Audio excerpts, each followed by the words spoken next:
So I've got some show and tell things relevant to the idea of composites that just kind of show some relevant features. So where do I even want to start?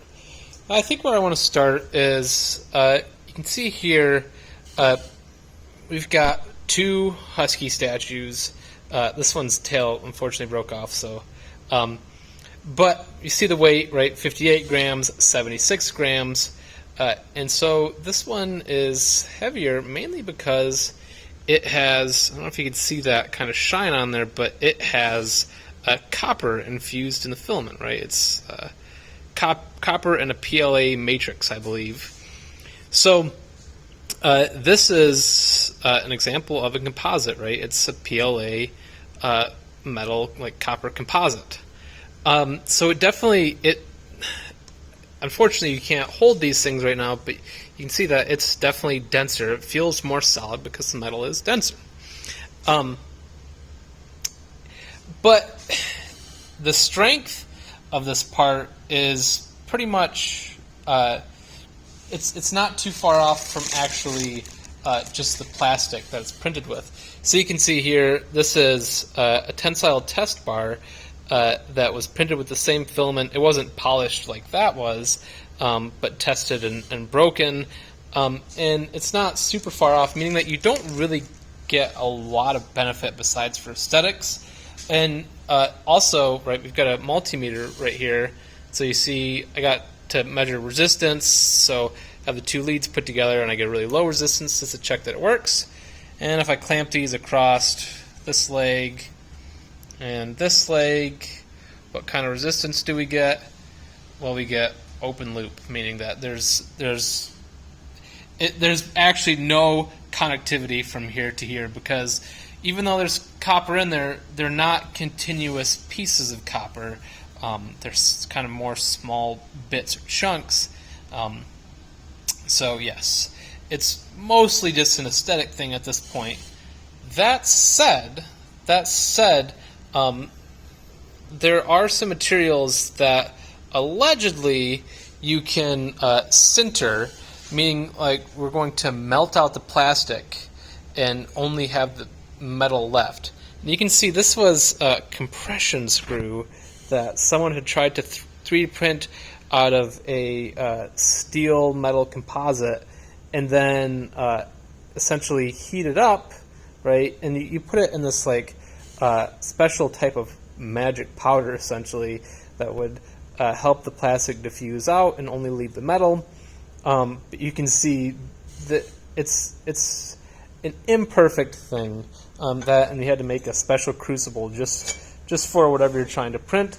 You can see there's some smaller ones that they did with little cubes. So here, this is probably the best one, right? It's a little copper cube that's centered together, so this might be a little bit more conductive.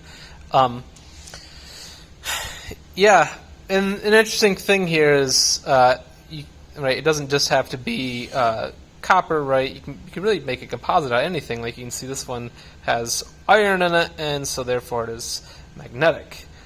So that's pretty neat. But once again, it's magnetic only because it has a bunch of small separate particles in it, which still net acts as a ferromagnetic thing. But that said, it's still not a single piece of iron or steel or whatever material it is. It's a bunch in a PLA composite or whatever material composite it is. Yeah, so that's those are all examples of composites. Some other examples. This is tangentially related to 3D printing. This is actually a bunch of purged material from, I can't exactly remember what it was. It might have been PLA or something else, but also with wood powder put into it. So basically, the wood, it was from a a furniture manufacturing plant, and we took the wood and it was filtered out into a certain fineness, right, and then added in and then extruded through a machine like this. It's kind of in pieces, but this is a recycle bot where you put stuff in, and then we feed out, and then start spooling up material. So as a fun fact, that compression screw that I showed you, that was actually something that they wanted to make and actually put in here, because that's what compresses the material as it feeds through. Anyways, so this is basically a wood, was going to be a wood filament, and so they were successful, and you can actually buy these, and they're reasonably easy to print with.